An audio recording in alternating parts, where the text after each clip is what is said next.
want you to remember back for a moment to integrating a power. We had a rule for that called the power rule, and it was pretty straightforward. It was not difficult. You had to add 1 to the exponent and divide by the new exponent. Now, the power rule really was only for the independent variable raised to a power. So x cubed would become x to the 4th over 4. T to the 7th power would become t to the 8th over 8 if t was the independent variable.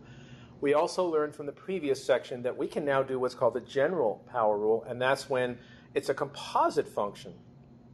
And there's something more raised to a power, not just x, not just t. Maybe in parentheses, t squared plus 4 raised to the 4th power, something like that. And then that whole package would become 5th power over 5.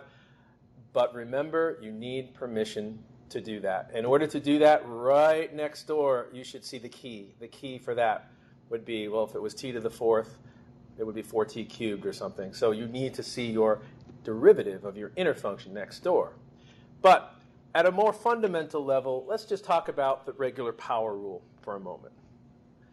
At a fundamental level, when you integrate x raised to a power, you do get x to the n plus 1 divided by n plus 1. And of course, if this is an indefinite integral, we always have that constant of integration.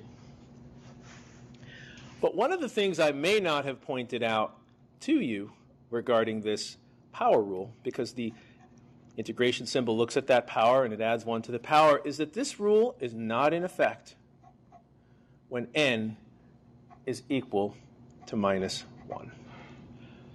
So this chapter, this section, is truly all about that special case.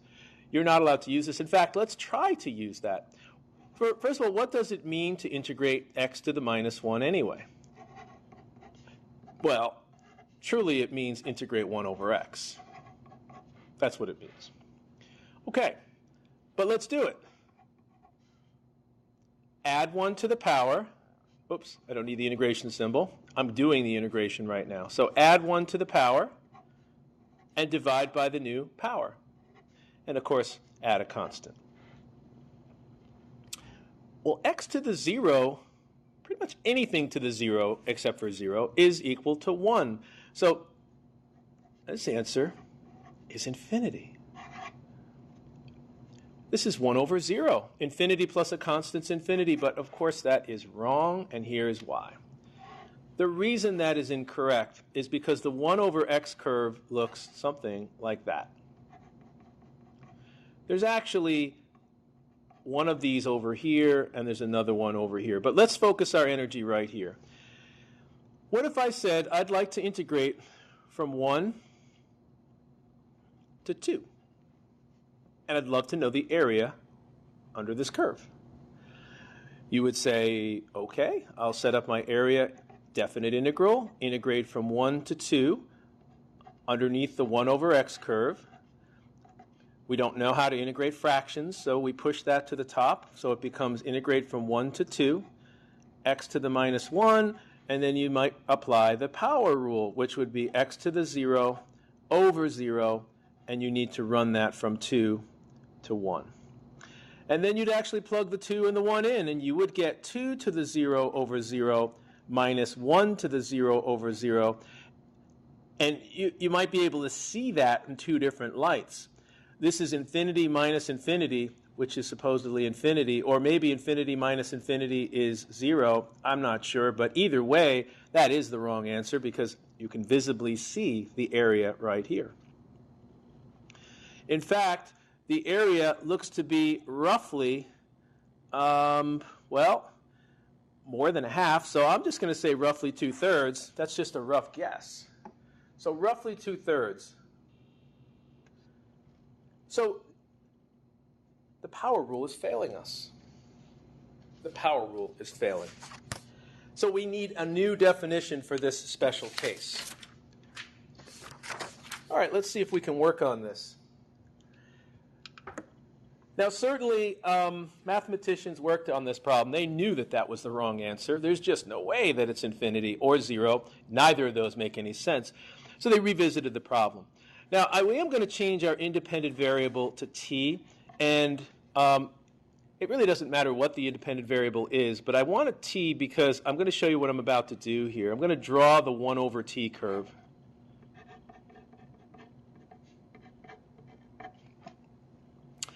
So let's start the integration process in a very nice spot, right here at 1. Let's start it at 1. And I'm going to finish by variably moving the endpoint until I get an area under this curve to equal exactly 1. So we're going to move out here to 2, to 3, to 4. And let's just keep moving the endpoint variably until finally we end up with an area equal to 1.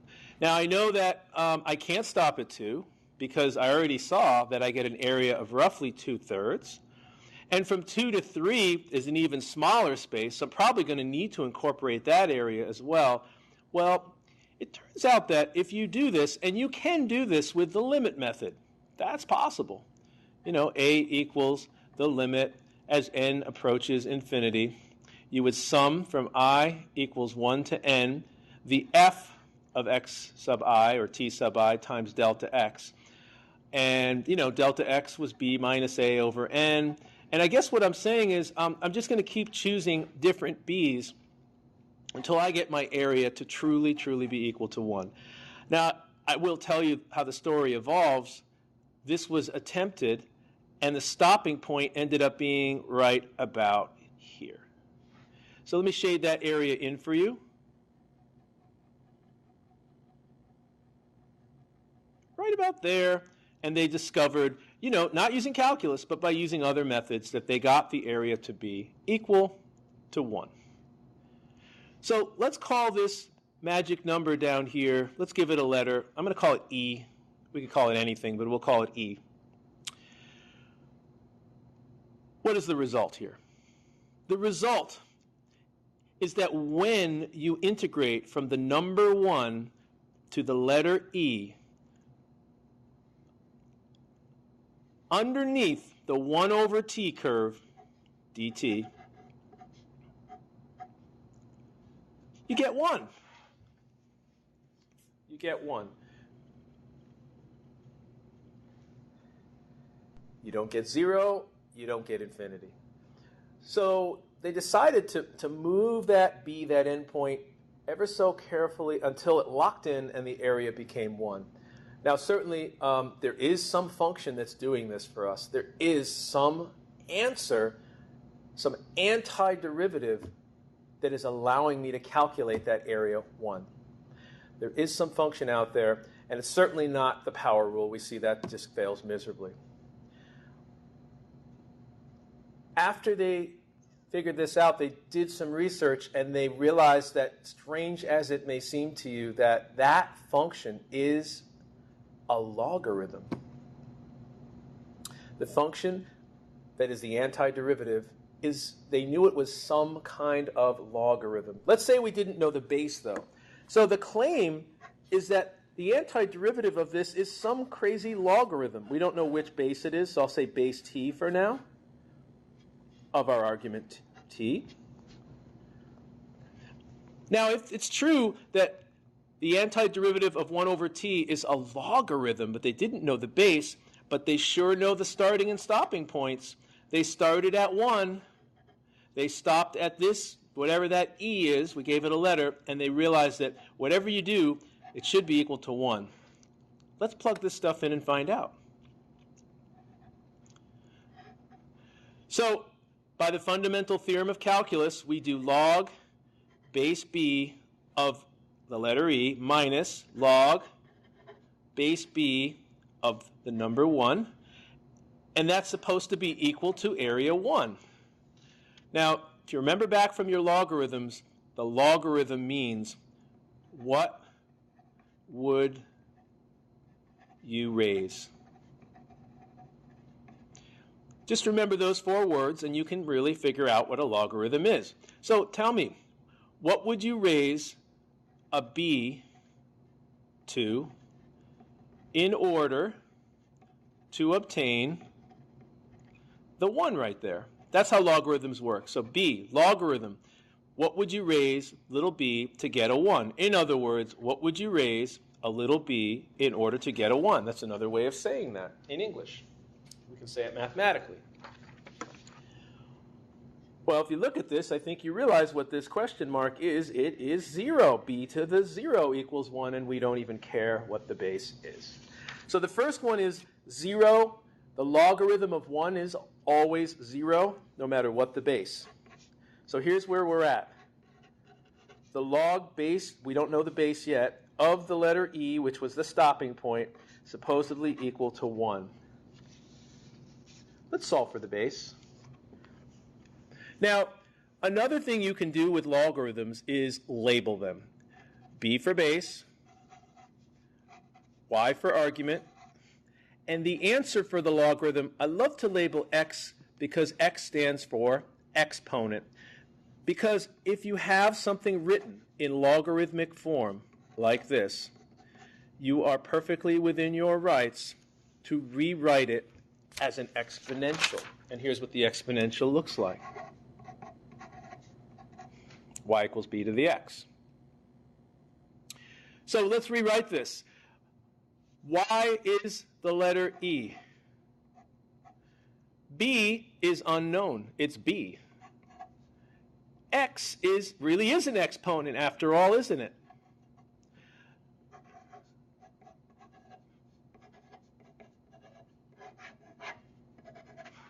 So not only did they discover that the answer for integrating the 1 over t or the 1 over x curve is a logarithm, we also now know the base.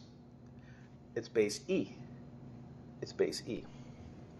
So when you integrate the 1 over t curve, you actually get log base e of t plus a constant. Or when you integrate the 1 over x curve, dx, you get the log base e of x plus a constant. So what is e? Well, there are several ways to discover e, but one way to discover e is, let's go back to this graph. Where did they stop? They stopped here. Basically, they moved the b around, they moved it around until finally they stopped at a point where this area truly was exactly 1. And this area from here to here truly is exactly 1. So e ends up being the stopping point, which is this irrational number, 2.71828. We call that the natural base. It really is the e that you know about from logarithms, 2.71828. So the reality is this, that the antiderivative of 1 over x, strange as it may seem, is the natural log of x.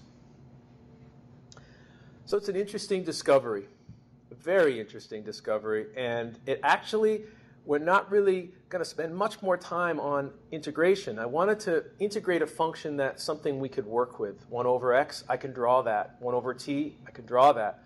And then I explored the area beneath. And basically, because the power rule was not working, we had to come up with some other function. And I'm sure the mathematicians did the research and discovered that it was some kind of logarithm. They didn't know the base at the time.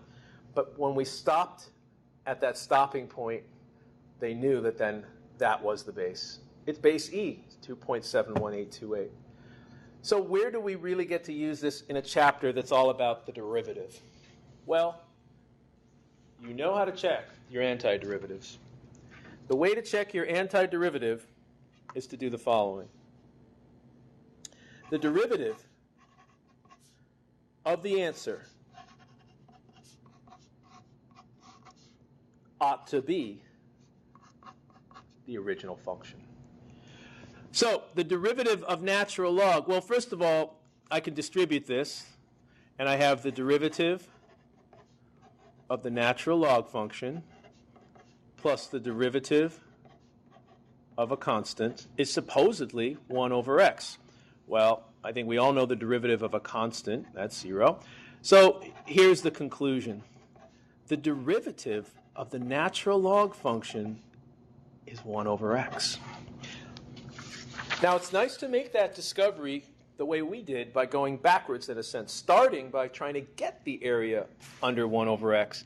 And it led me to a logarithm, and specifically, it led me to this logarithm, the natural log. So there's a couple of things that are native to mathematics. And when it comes to logarithms, this is the natural base, e. And it's because that was the stopping point, 2.718. It wasn't any other number. It wasn't pi, wasn't 2, wasn't 10. And so that becomes the natural base for logarithms. And some other things that are native to math, if it's a trig function, the native units for trig functions are radians. Because without writing a unit, it's implied to be radians. And then when we work through certain math problems, when angles pop out as an answer, they seem to always come out in radians. So that's another native unit. But it turns out that for logarithms, e is the natural base in mathematics. We didn't get to choose it. It's just part of mathematics. It's that stopping point. Well, with that in mind, I think we can learn a lot about the natural log curve. Now, the first curve I'm going to draw is an exponential curve, e to the x.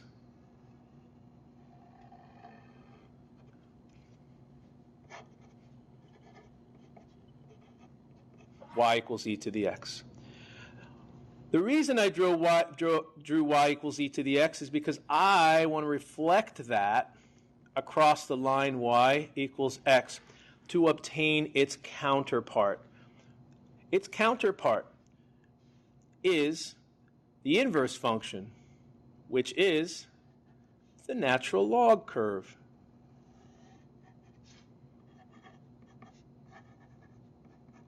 There it is. Well, isn't that interesting? Because we now have a tremendous amount of knowledge about the natural log curve. Because we know its derivative all of a sudden. And it's an odd one because, you know, normally you take the derivative of things like sine and cosine. You get other sines and cosines. But this is the first transcendental function. Transcendental means to transcend or go beyond some of those simpler power functions. But this is the first one that we take the derivative of. It's a logarithm. And strangely enough, we get this algebraic result, 1 over x. Very simple result.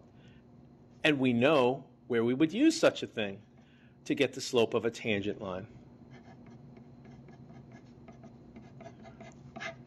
So let's reveal some hidden secrets on the natural log curve, starting here at 1.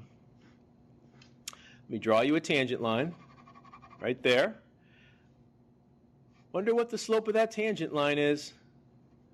Luckily, we have a way out. We've got our derivative. What's 1 over 1? It's just 1. Reach over here to x equals 2, come up to the curve, and draw another tangent line. Now, this one's a little more shallow.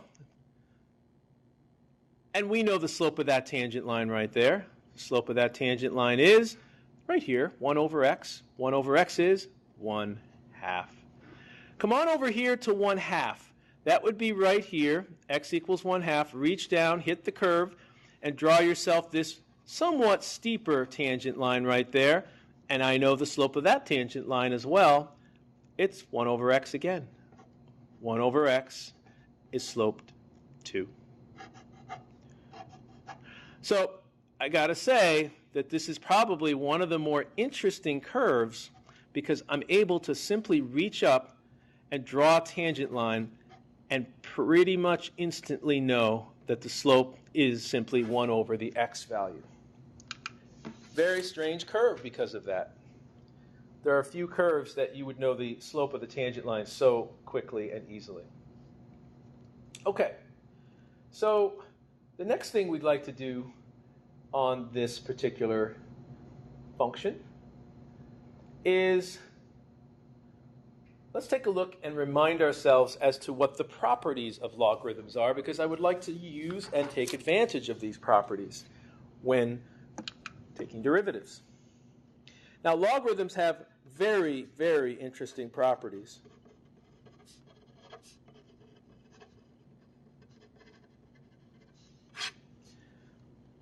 perhaps one of the more interesting ones is that a logarithm of a product becomes a sum. The logarithm of a product becomes a sum. Next, the logarithm of a quotient becomes subtraction. And also, the logarithm of something raised to a power gets diffused in difficulty because there's a property. This isn't calculus. There's a property that allows me to take that power and simply drop it out front.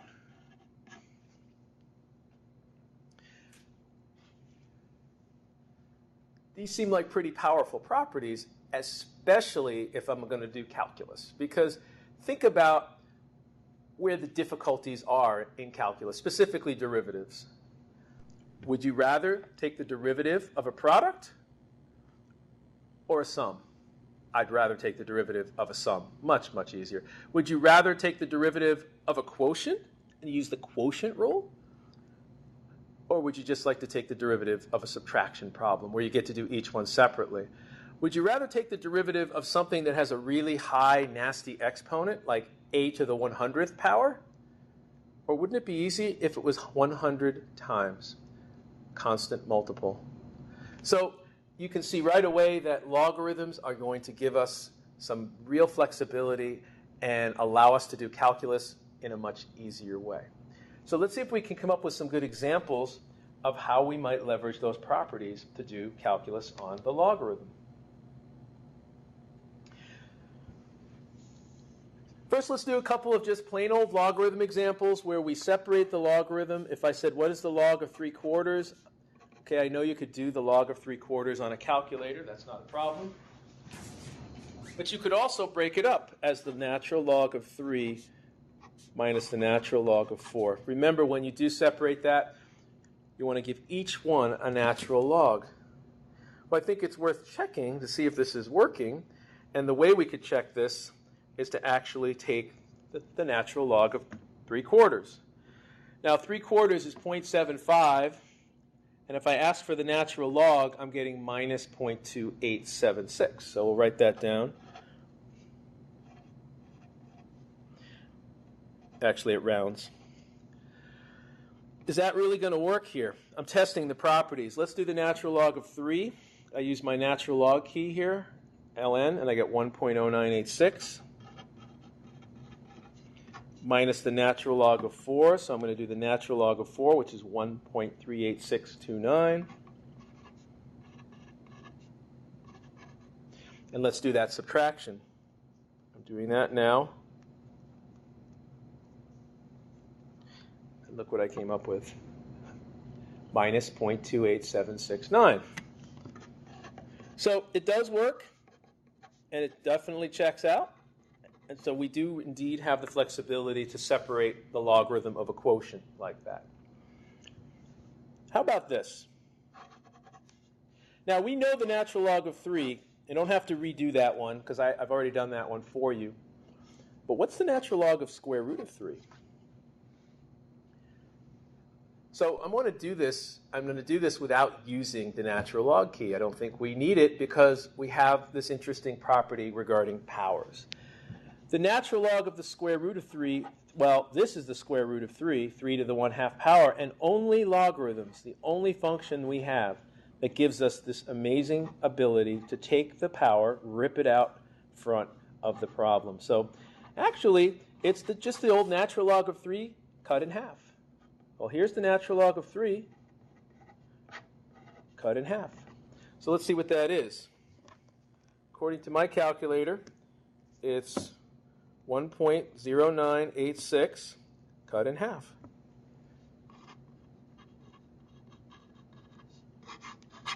So really, without doing much work with a logarithm, we were able to do the natural log of radical 3 simply because I knew the natural log of 3. Let's actually do this, though, to make sure that that's the right answer. So what I'm going to do is take the square root of 3 here. Square root of 3 is 1.732. And then I'm going to hit the ln key and 0.5493. Exactly what we got. Okay, so some pretty impressive properties that logarithms, and really only logarithms, possess. I want you to take a look at this very nasty logarithm.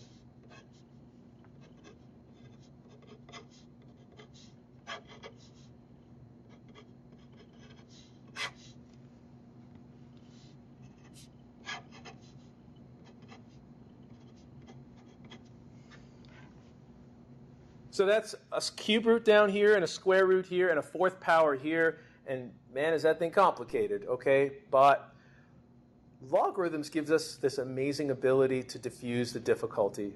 And it actually will become relatively simple once I break it up into pieces. The first separation will be division.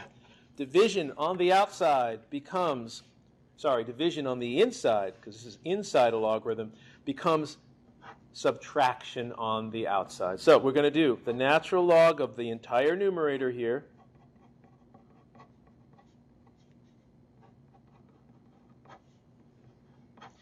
minus the natural log of the entire denominator. Okay? Can I move these yet? The answer is no. Exponents can only be moved when they apply to the entire package inside. And this applies to that, that applies to that. Can this be moved? Yes. That can be moved out front. However, this guy is a product right here, and we do remember that products on the inside become sums on the outside. So let's do the natural log of x squared minus 1 to the fourth power plus the natural log of x plus 2 to the 1/2 power minus, and the 1/3 can drop out front. Can I move the exponents now? Yes, you can definitely move those. So it becomes 4. It's ln of x squared minus 1 plus 1/2 ln of x plus 2 minus 1/3 ln of x squared minus 4. Now I have a very important question for you regarding continuation of this problem, breaking things up further.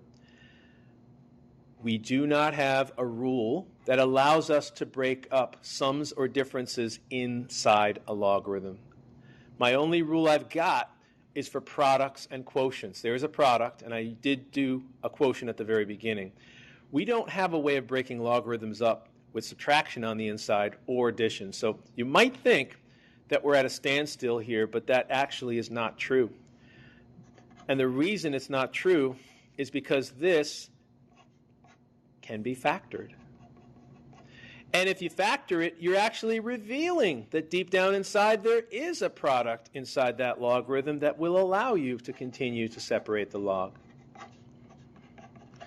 Same here, guys. Another factoring problem. Now, this is called expanding logarithms because, yes, it gets bigger. We've expanded these logarithms. And what we can do is keep going. Because multiplication on the inside does change to addition on the outside.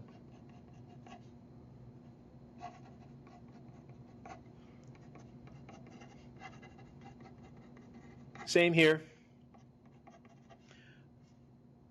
Multiplication on the inside becomes addition on the outside.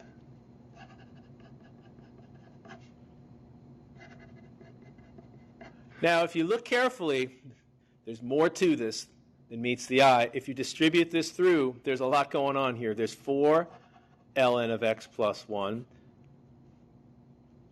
There is 4 ln of x minus 1. Then there's 1/2 of an ln x plus 2, but then it says minus 1/3 of ln of x plus 2, and then minus 1/3 of the last one, ln of x minus 2. So I've distributed all the numbers through, and the last thing I've noticed is that these two are like terms. You just count them and they go together. Let's put a 3 here and a 3 here. Let's put a 2 here and a 2 here. And in fact, there's 3 over 6 minus 2 over 6, or 1 over 6.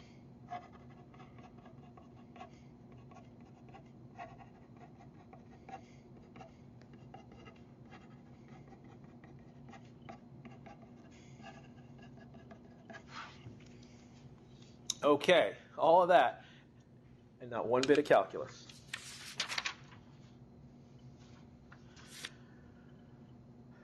Now, I introduced that problem as a pure logarithm problem because I need you to leverage the properties of logarithms in order for you to take derivatives. So let's get started, and let's take our first derivative of a logarithm. So I'm going to give you a logarithm that's maybe not quite as tough as that one, but I have a function. And my function happens to be a logarithm, and it's a square root of x multiplied by how about a cube root of x all over x to the 4th power, or something like that. Okay? Now, I suppose you could reduce these in here because they're all x's. But if you were to run the chain rule correctly, if I said what is f prime, the first thing you're going to do is take the derivative of a logarithm. And what is the derivative of a logarithm? It's the very first thing we talked about. They're simpler than we thought. The derivative of a logarithm, at least a natural log, is 1 over x. Now, careful, it's not really 1 over x. It's 1 over argument.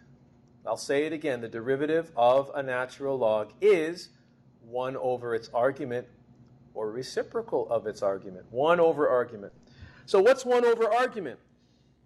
That's an upside down argument. That's what it is.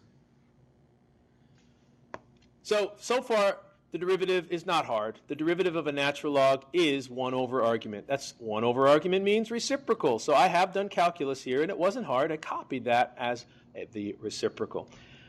Tell me about the chain rule, though. Don't you have to check the argument off? Don't you have to take a derivative of that argument?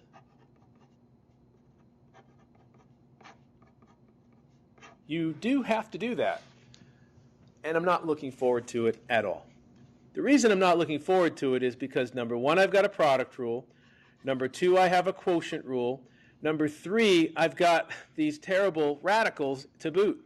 So I'm just going to say I can do it, but I don't want to do this. I don't really want to do that.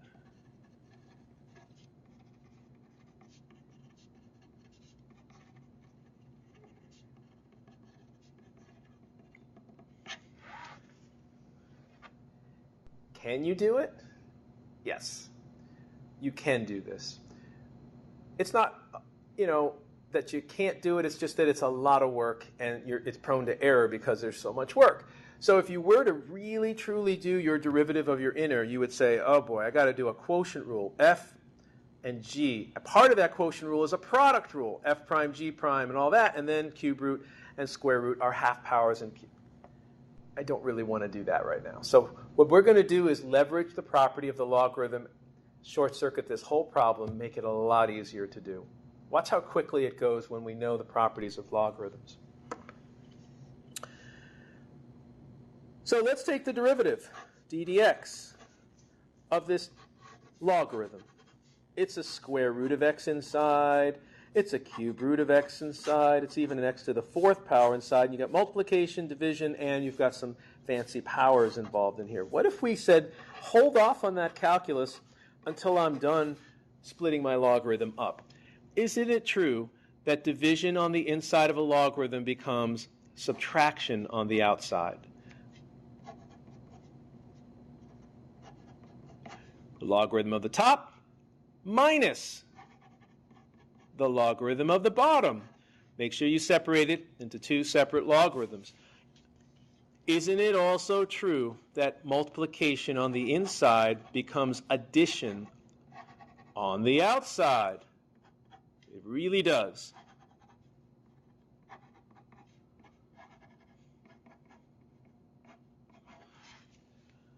Guys, we haven't done any calculus yet. We're not really ready for that quite yet because I have two more things to do algebraically. First thing I'm going to do is refer to my square root as an exponent. I'm going to refer to my cube root as an exponent. And I've already got my exponent, x to the fourth power. I'm still not ready to touch it with calculus because we have a wonderful property that gives us the power, literally, to move powers out front. And I don't mean move them and deduct one. I mean move them because I'm not doing calculus yet. I'm only leveraging the properties of those logarithms.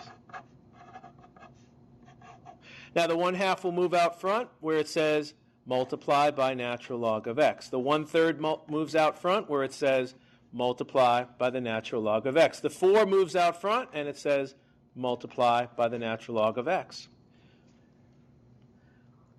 Okay, we haven't done any calculus. We've done really some algebra. We've done some logarithm expansions. That's all we've done. And now we can do the derivative. Look how easy it's going to be. Constant multiple. Along for the ride. The derivative of the log function is 1 over its argument, which happens to be x. And if you want to go one step further, the derivative of x right there is 1. 1/3. Constant multiple. Along for the ride. Check off the logarithm. The derivative is 1 over the argument. Check off the x. Derivative of x is right there, 1. 4. Constant multiple. Along for the ride. Check off the derivative of logarithm, 1 over x. Check off the x. The derivative is right there. It's 1.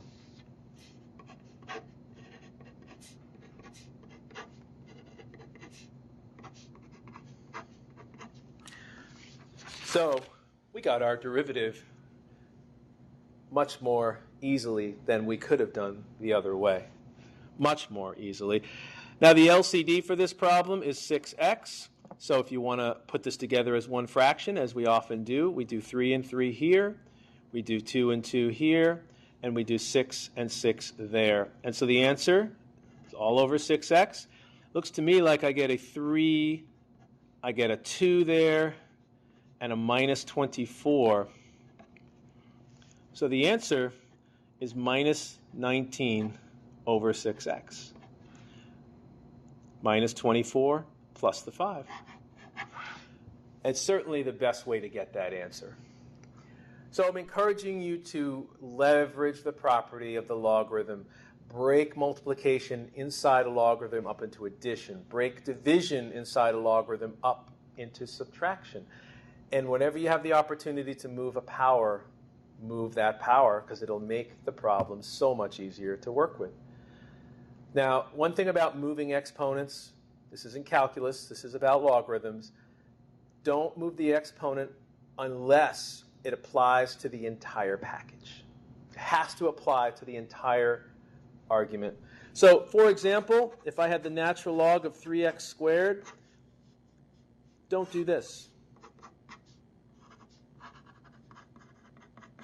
That's incorrect. So be careful. Do not move exponents that don't apply to the entire package.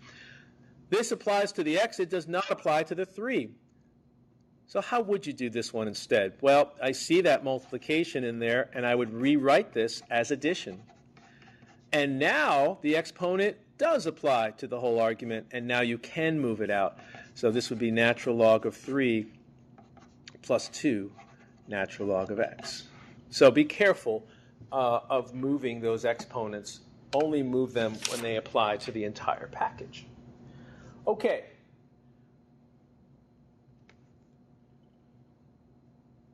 So the pattern for the derivative of the natural log function.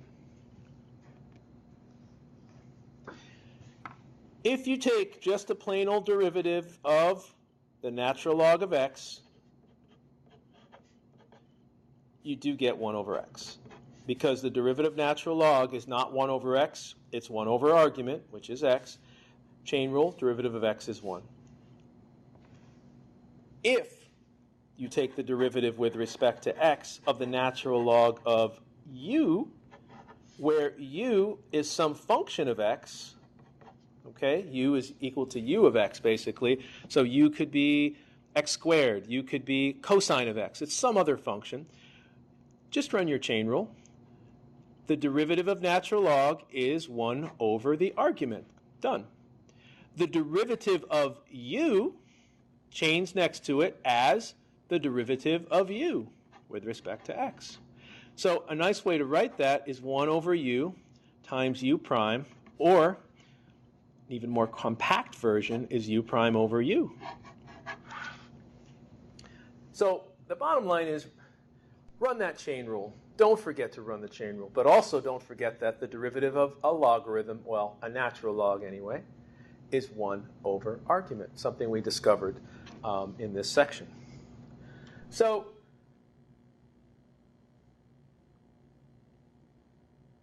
let's take a look at a few homework problems. So I'm looking at page 325, and I'm looking at some of these homework problems, and I'd like to find the derivative. And let's start with problem 41.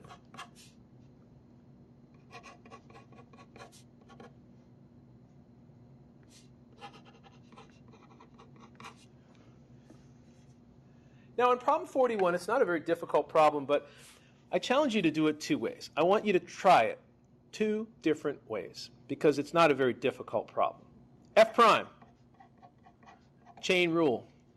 The derivative of natural log we learned today is 1 over argument. Well, argument is 3x. That's the whole argument there, 1 over argument. Chain rule. Take the derivative now of 3x and chain it next to it. What is the derivative of 3x? It's 3, and you cancel, and you get 1 over x. That comes as kind of a shocking result because the derivative of natural log of just plain x is 1 over x. Isn't that strange? So the natural log of 100x, the derivative would be 1 over x. How could that be true? Let's take a closer look at this problem. This is the natural log of 3 times x, which is a product, and we love products with natural logs because you can break it up into a sum. So what is the derivative now?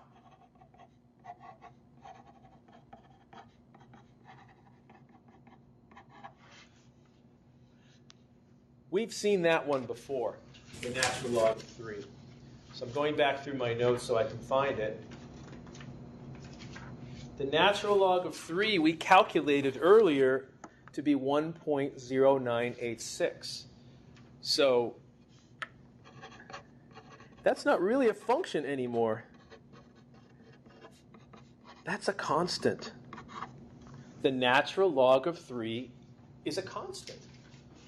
So what is the derivative of a constant? We certainly know what the derivative of a constant is. The derivative of a constant is 0.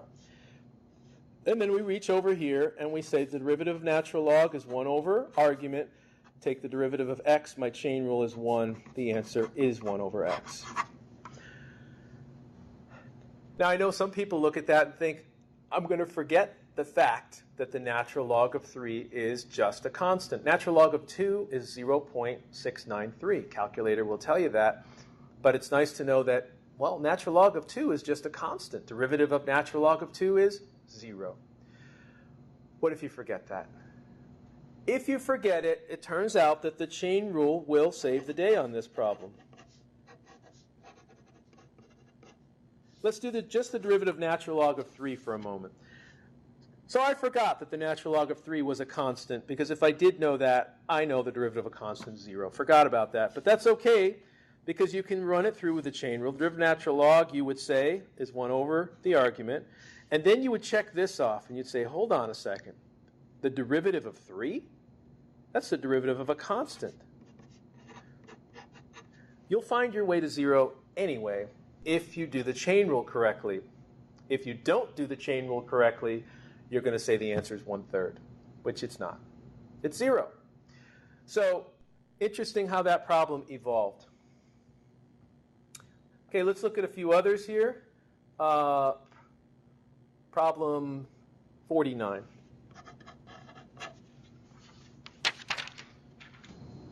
Problem 49, we have y equals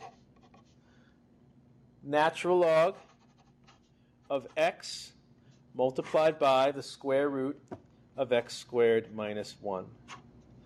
Now, let me show you what would happen if we tried to run the chain rule on this. If you tried to run the chain rule, you would say y prime is, I know the derivative of logarithm, it's 1 over the entire argument, and that's not hard, it's a copying exercise. But then you got to check this mess off in here, and the only way to check that off with a chain rule is to do another derivative. And I don't think we're looking forward to that one, because that derivative is not only a product rule, but also a square root, which is a 1/2 power. I'm not saying that you can't do it.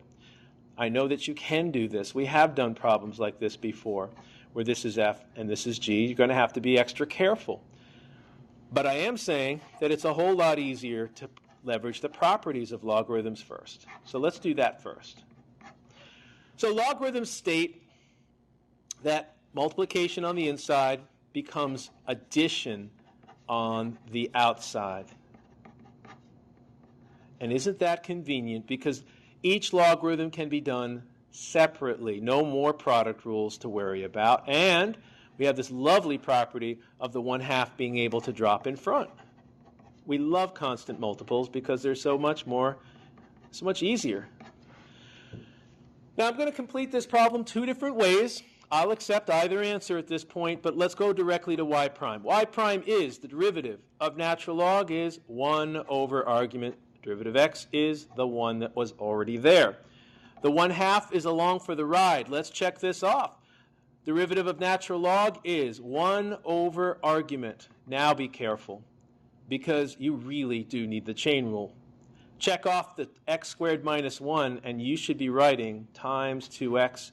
That is chain rule right there. Make sure you do your chain rule correctly. However, the 2's do cancel. So y prime is 1 over x plus x over x squared minus 1. Certainly one very valid way to do this problem. There is another way, though. And there's another answer, but it's equivalent to this answer. If I cover this up and come back to here, can I separate this any more before touching it with calculus? The answer is a big no. You may not separate subtraction or addition on the inside. But again, look what I provided you with. Something that is indeed factorable. And if it's factorable, you can actually introduce multiplication on the inside, and that is easily separated with the logarithm. Now the 1/2 applies to the whole package. Let's not forget that. But multiplication on the inside becomes nice, clean addition on the outside. And we would just add these two logarithms together. Now, why do I like this better? Because when I go to y prime, watch how quick it is. This is 1 over argument. This is, check it off, 1 over argument. And you don't need the chain rule here, but go ahead and do it. Derivative of x is 1. And then another 1 over argument. And then check off that x because the derivative is 1. So, yet another version of the answer. And I know they look different. They really do. So I'm going to prove to you that they are exactly the same answer. Let's go ahead and put these two fractions together. How do we put two fractions together that don't share the same denominator? Well, we know how to do that. It's called the LCD. And the LCD for this problem is one of each of those denominators. So I'm missing an x minus 1. Let's put 1 here. I'm missing an x plus 1. Let's put 1 here. And notice that they now share the same denominator. So let's see what we got here. Now the denominator is the same. It's the match. And what do you do across the top? You add across the top. So you get 1x minus 1 plus x plus 1. And notice these cancel. And so in the end, look what we got. 1 over x. We got 2 x's.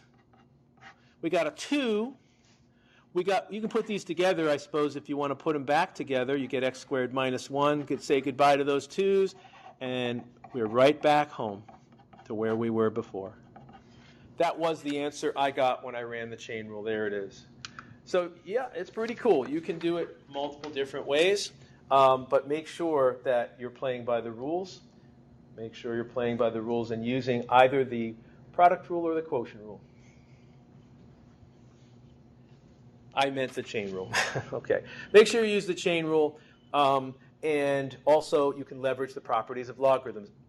Let me reiterate myself. If you have addition or subtraction inside the logarithm, there's not a lot you can do about it unless you can factor the inside. You notice I did it both ways. I left it alone, and I did my chain rule, and then I separated it into factors, which allowed me to rip it into two separate logarithms, and I got the same answer. The last notion I'm going to leave you with is this.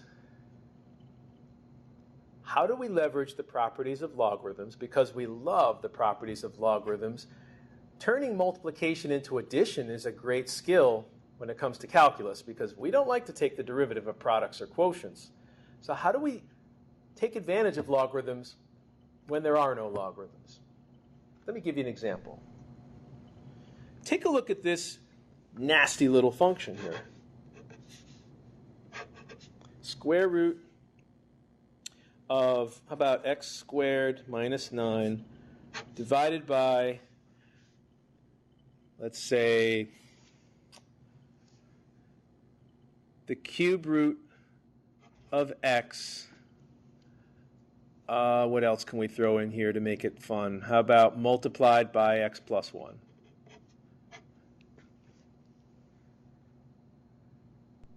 I'm going to ask you to take the derivative of this thing, and it doesn't look like a lot of fun. Okay. Look at it for a second and realize why it would not be a lot of fun to work on. First of all, it's one big quotient rule right here. This would be your f on top. This would be your g on the bottom. Now, the f alone is a product rule. So it would be another f and g, f prime g, and a square root, and an x squared. There's a lot going on here. Wouldn't it be nice to rip it into pieces where instead of multiplication, I have addition? Wouldn't it be nice to rip it, instead of division, I have subtraction? And finally, wouldn't it be nice, instead of having that big, ugly square root, I wish I could take the 1/2 power and drop it out front as a 1/2 times. 1/2 times, constant multiple, so much easier than a 1/2 power, isn't it? Now, the reality is we can't do that, but maybe we have a way of figuring how to leverage the properties of the logarithm. Sorry, no logarithms in sight. They're not bailing us out. So the first thing you're going to do is this. It's called logarithmic differentiation. How do you do logarithmic differentiation when you don't even have a logarithm? This equal sign gives you tremendous power. It says you can do whatever you want as long as you do it to both sides. So I am going to introduce a logarithm, specifically a natural log. So take the natural log of the left side while also taking the natural log of the right side.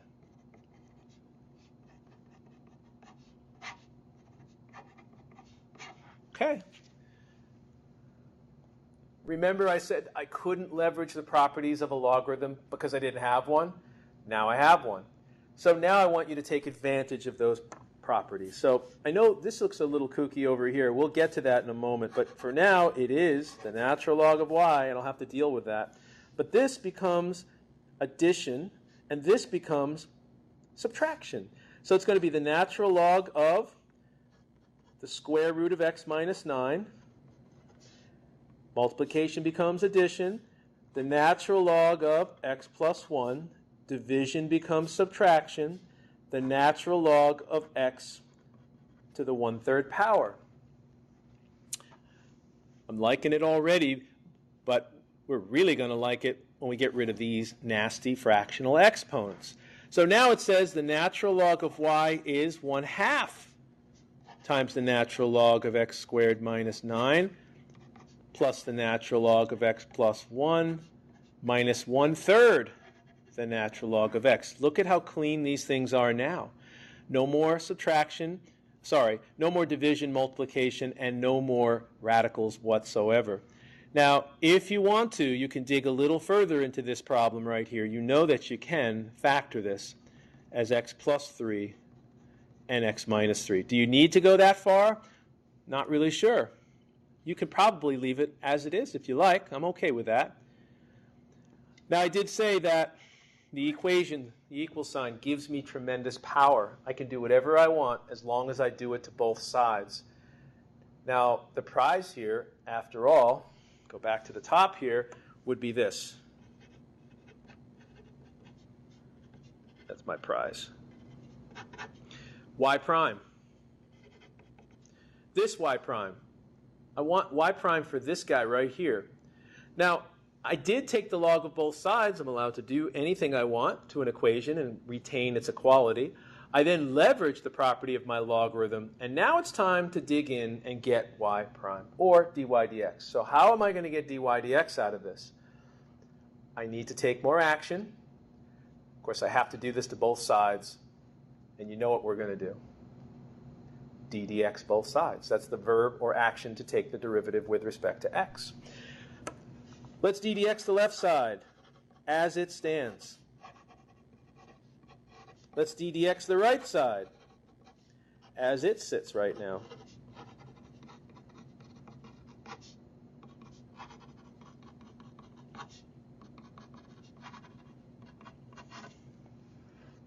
So here's a problem that doesn't have a logarithm in sight, and I introduced logarithm. Of course, I had to do it to both sides, and that is what gave me the ability to rip it into these pieces here, where now I can take the derivative much more easily. Let's start on the left side, though. It does say natural log. I do check it off, and therefore I know the answer is 1 over argument. Next, I reach inside with the chain rule and check off the letter y. Well, that's d dx the letter y. That's dy dx. In fact, that's the prize right there that I want. Dy dx is now in place.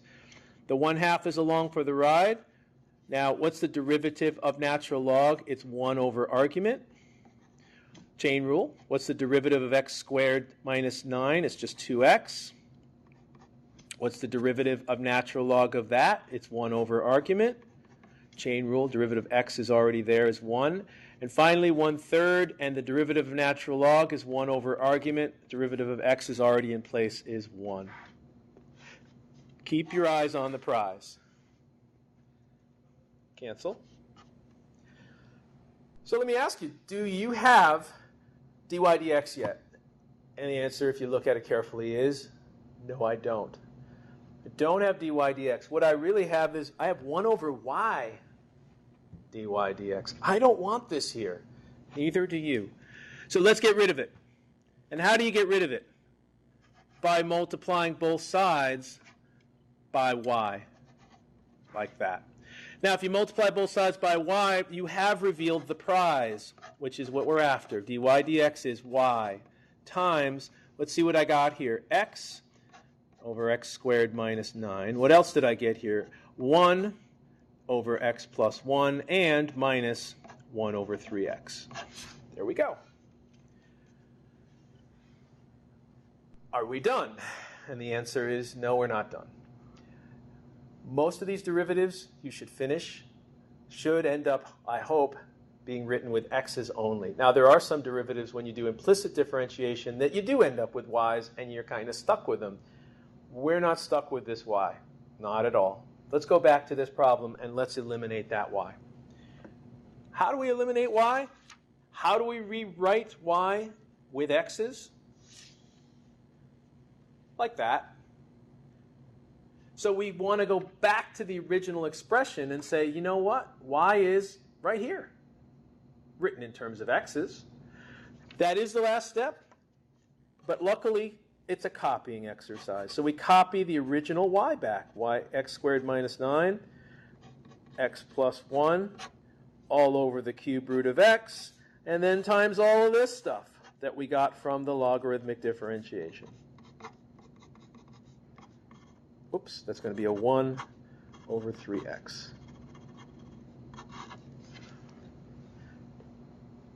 Sure, there's more algebra that you could do here. There is. You could indeed get everything to be under one denominator or over one denominator by using the LCD.